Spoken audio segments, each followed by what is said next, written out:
मुख्यमंत्री जी ने कल कमाल कर दिया और कमाल इतना कर दिया कि 250 काम पूरे ज़िले के और उसमें 162 काम अकेले मैम के, 18 रोड मार्केटिंग बोर्ड के और उसमें अकेले मैम के 17 रोड, पीडब्ल्यूडी के 94 करोड़ में से हमारा 60 करोड़ का हिस्सा, 62 करोड़ का। और जितनी भी कल की विकास की जो घोषणाएं की मुख्यमंत्री जी ने, मैं मुख्यमंत्री जी का मैम चौबीसी अठगामा के योद्धाओं की तरफ से मैं उनको सलाम करता हूं, मैं उनका शुक्रिया अदा करता हूं कि उन्होंने कल के जो प्रोग्राम था उसमें मैम पर विकास की जो बेइंतहा बारिश की, जिस तरह से विकास पहले भी बहुत हुआ, हमारा मुख्यमंत्री करने में विश्वास रखता है, कहने में नहीं। पिछली बार आप इस बात के गवाह हो, रेल और ग्रीन एक्सप्रेस हाईवे के अलावा 610 करोड़ रुपए खर्च हुए पिछले 5 साल में। 300 करोड़ रुपए इस बार हल्के में पानी का लगातार काम सब गांव में चल रहा है, कहीं एस्टीमेट बन रहे हैं, कहीं काम शुरू हो गया।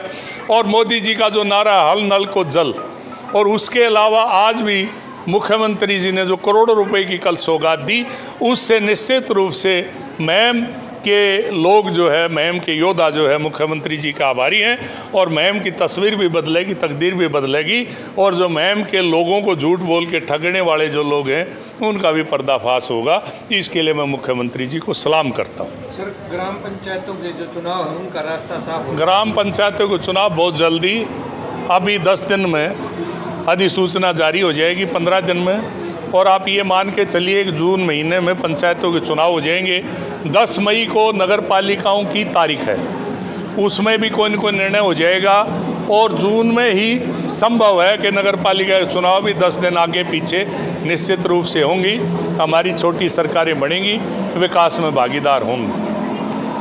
सरकारी स्कूल में नरवाल जी जो भट्ठा बैठाया 2014 से पहले, और हालत समाज में ये बना दी कि सरकारी स्कूल में कोई बच्चों को दाखिल करवाए तो उसको तिरस्कार की दृष्टि से देखा जाता था। अच्छा, आपने सरकारी स्कूल में बच्चा करवाया, तो गरीब माँ बाप भी कर्जा लेके अपने बच्चे को प्राइवेट स्कूल में दाखिल करवाना चाहता था। मैं आपसे ही, मेरे आप पत्रकार साथी हो, हर संघर्ष के मेरे साथी हो, मैं ये पूछना चाहता हूँ, 2014 के बाद इन सरकारी स्कूलों में आपको साफ नज़र आएगा परिवर्तन, साफ फर्क आएगी। व्यवस्था बदलने की जो प्रक्रिया है जो हमने शुरू की, और जो अंतर्राष्ट्रीय साजिश के तहत शिक्षा का जो सत्यानाश किया, जो पतन किया, आज जो है मोदी जी, मनोहर लाल जी ने उस तरफ ध्यान दिया। आज देश को विश्व गुरु बनाने की दिशा में आज ये बहुत बड़ा ये टैबलेट का जो कार्यक्रम है मील का पत्थर साबित होगा। जगह जगह ये शिक्षा की दुकानें खुली हुई हैं, इन दुकानों को कैसे बंद किया जा सकता है? देखिए, ये दुकानें बंद की नहीं जाएंगी। ये जब सरकारी स्कूलों में सरकार का जो शिक्षा नीति में बदलाव होगा, ये अपना आप बंद हो जाएंगे। इनके पास ये झूठी डिग्री कोई लेने जाएगा नहीं, ये झूठी डिग्रियों किसी काम की होंगी नहीं। जब किसी काम की नहीं होंगी, आज भी मैनेजमेंट के कितने कॉलेज खाली पड़े, वो बेचने पे बिल्डिंग मजबूर है। कितने इंजीनियरिंग कॉलेज खाली पड़े, सीटें खाली पड़ी, क्यों पड़ी? क्योंकि वहाँ लोगों को पता लग गया ये लूट की दुकानें हैं, यहाँ जो है कोई इस डिग्री को लेके आपका भला होने वाला नहीं। आज जो है जो शिक्षा नीति में बदलाव है, ये उसके जीवन में, उसकी कार्यशैली में, उसके व्यक्तित्व के विकास में एक अभूतपूर्व मील का पत्थर साबित हो। अच्छी शिक्षा के लिए अभिभावकों को और बच्चों को क्या संदेश देना चाहेंगे? देखिए, बच्चे को तो मैं ये संदेश दूंगा कि पहले वाली परंपरा, हमारी गुरुकुल संस्कृति, अपने अध्यापक का सम्मान, माँ बाप का सम्मान और अनुशासित जीवन जीने के लिए मैं आह्वान करता हूँ कि वो सुबह उठने से लेकर सोने तक, समाज में कहीं आने से लेकर जाने तक वो अपने आप को अनुशासित करें। हमारे जो पुराने संस्कार हैं उन संस्कारों को अपनाएं, और उन्हीं संस्कारों के द्वारा ही इस देश का संपूर्ण विकास संभव है। सर, मुख्यमंत्री जी ने रैली की, टैबलेट वितरण किया है आपने, मुख्यमंत्री जी ने MDU रोहतक से शुरुआत करी, कितना क्रांतिकारी परिवर्तन? ये जो आज टैबलेट पूरे प्रदेश में 5 लाख जो टैबलेट बांटे जाएंगे, और ये शुरुआत है। मुख्यमंत्री जी का और प्रधानमंत्री जी का सपना है कि ये टैबलेट हर बच्चे के पास हो और पूरी दुनिया के ग्लोबल उससे जो है हमारे बच्चे जुड़े।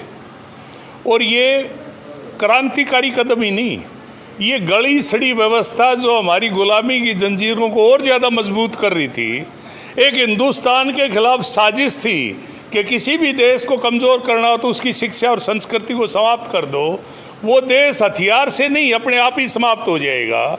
और पिछले दिनों जो बड़ी भारी साजिश चली इस देश में, अंतर्राष्ट्रीय साजिश चली पिछली सरकार के दौरान में, वो साजिश थी कि बच्चे इंजीनियरिंग कॉलेज, MBA, बड़ी बड़ी डिग्रियां, उनको डिग्री या जिस विषय में उन्होंने इंजीनियरिंग की, MBA की, उस विषय की उनको ABCD की जानकारी नहीं। माँ बाप ने, गरीब ने ये सोच के एक बेटा इंजीनियर बनेगा, लाखों रुपए, 10-10, 15-15, 20-20 लाख रुपए खर्च किए, इंजीनियर बनने के बाद ये सारा कर्जा उतार देगा। आज वो माँ बाप कर्जे में त्राइम कर रहे हैं और वो बच्चे आज वो डिग्रियां लेके कहीं जो है उनको D क्लास की या चपड़ासी की या चौकीदार की भी नौकरी नहीं मिल पा रही। क्यों? क्योंकि उन्होंने उस डिग्री के दौरान, शिक्षण के दौरान उन संस्थाओं में कुछ सिखाया नहीं गया। वो केवल पैसे बढ़ाने की मशीनें थी और पिछली सरकारों के साथ मिलके उन्होंने भयंकर लूट मचाई, गरीब आदमी को जेब काटने का काम किया। आज जो है मोदी जी और मनोहर लाल जी की इस जोड़ी ने व्यवस्था जो गली सड़ी थी उसको भयंकर चोट मारी है। और ये जो निर्णय लिया है कि 2030 तक देश में शिक्षा नीति में पूरी तरह आमूलचूल परिवर्तन होगा, और आज मनोहर लाल जी हमारे मुख्यमंत्री जी ने तो एक और इससे आगे मील का पत्थर रख दिया। उन्होंने कहा कि हरियाणा प्रदेश में 2025 तक पूरी तरह से शिक्षा नीति में बदलाव होगा। और ये जो शिक्षा नीति है 2025 के बाद जो नौजवान पढ़ के बाहर निकलेंगे वो किसी कलरक की, किसी D ग्रुप की, कहीं चपड़ासी की, कहीं ये छोटी मोटी नौकरियों के लिए आपको भटकते हुए नहीं मिलेंगे। जब वो इन शिक्षण संस्थानों से निकलेंगे वो आत्मनिर्भर होंगे, वो इस काबिल होंगे कि वो अपना काम कर सके, उनके अंदर एक हुनर होगा। एक इस तरह के सिस्टम की कल्पना की गई थी।